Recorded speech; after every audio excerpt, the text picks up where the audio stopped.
வங்கக்கடலில் 27ஆம் தேதி காலையில் உருவாக இருக்கக்கூடிய புயலுக்கு பெயரிடக்கூடிய முறைப்படி இந்த முறை தாய்லாந்து நாடு பரிந்துரைத்திருக்கக்கூடிய பெயரான மோன்தா என்ற பெயரிட சொல்லப்பட்டிருக்கிறது. மேலும் இந்த காற்றழுத்த தாழ்வு பகுதி புயலாக வலுப்பெறக்கூடிய இந்த காலகட்டத்திற்குள்ளாக தமிழ்நாட்டிற்கு மழைக்கான வாய்ப்பு டெல்டா மாவட்டங்கள் மீது இருப்பதாகவும் அதனைத் தொடர்ந்து வடகடலோர மாவட்டங்கள் இருப்பதாகவும் சொல்லப்பட்டிருக்கிறது. இந்த புயல் உருவாகுவதன் காரணமாக தமிழ்நாட்டில் பரவலாக பெய்து வரக்கூடிய மழையினுடைய தீவிரத்தன்மை குறைந்து கடலோர மாவட்டங்களில் மட்டும் மழைக்கான வாய்ப்பு இருக்கும் என்ற அடிப்படையில் சொல்லப்பட்டிருக்கிறது.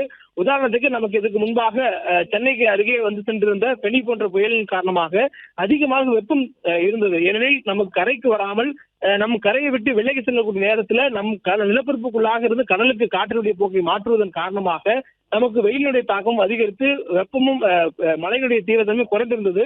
இது பெனி புயலினுடைய காலத்தில் நடந்தது. பெனி புயலுக்கு பிறகாக தற்பொழுது உருவாகக்கூடிய இந்த மோன்தா பெயரிட இருக்கக்கூடிய எந்த புயலும் கூட அது கரையை நோக்கி வரக்கூடிய சூழலில் தமிழ்நாட்டின் கரையை விட்டு விலகி ஆந்திராவுடைய கரையை நோக்கி நகர்ந்து செல்வதனால் நமக்கு காற்றினுடைய போக்கில் மாற்றம் இருப்பதனால் கடலோர மாவட்டங்களில் மட்டும் மழைக்கான வாய்ப்பு கனமழை என்ற அளவுல இருக்கும் எனவும் உள் மாவட்டங்கள்ல ஓரிரு இடங்களில் லேசான அளவு மட்டுமே இருக்கும் எனவும் வானிலை ஆய்வு தெரிவித்திருக்கிறாங்க. தற்போதைய சூழல்ல உருவாக இருக்கக்கூடிய புயலின் காரணமாக பெரிய அளவிலான தாக்கம் ஏதும் தமிழ்நாட்டிற்கு பரவலாக இல்லை. ஆனால் கடலோர மாவட்டங்களில் மழைக்கான வாய்ப்பும் காற்றுடைய போக்கும் சற்று அதிகமாக இருப்பதற்கான வாய்ப்பு இருப்பதாக சொல்லப்பட்டிருக்கிறது. மேலும் சென்னை உள்ளிட்ட மாவட்டங்கள்ல ஓரிரு இடங்களில் மிக கனமழைக்கான வாய்ப்புக்கான எச்சரிக்கையும் கொடுக்கப்பட்டிருக்கின்றன. இன்றைய தினம் தமிழ்நாட்டில் டெல்டா உள்ளிட்ட மாவட்டங்களில் கனமழைக்கான எச்சரிக்கை கொடுக்கப்பட்டிருக்கிறது. டெல்டா மாவட்டங்களான மயிலாடுதுறை, நாகப்பட்டினம், திருவாரூர், தஞ்சாவூருக்கும் புதுக்கோட்டை, கடலூர் மாவட்டங்களுக்கும் ஓரிரு இடங்களில் இன்று கனமழைக்கான வாய்ப்பும் காரைக்காலில் கனமழைக்கான வாய்ப்பும் இருக்கிறது. அதனைத் தொடர்ந்து மீண்டும் வடகடலோர மாவட்டங்கள் தான் நாளை தினமும் கனமழைக்கான வாய்ப்பு இருக்கிறது.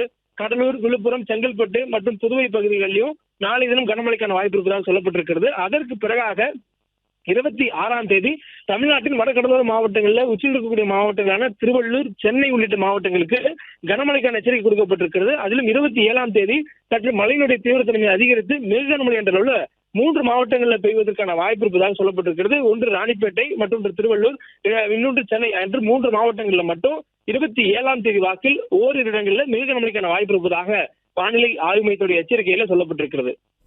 பிளே ஸ்டோர் மற்றும் ஆப் ஸ்டோரில் இருந்து பாலிமர் செயலியை QR கோடு மூலம் பதிவிறக்கம் செய்யுங்கள். செய்திகளை உடனுக்குடன் பெறுங்கள்.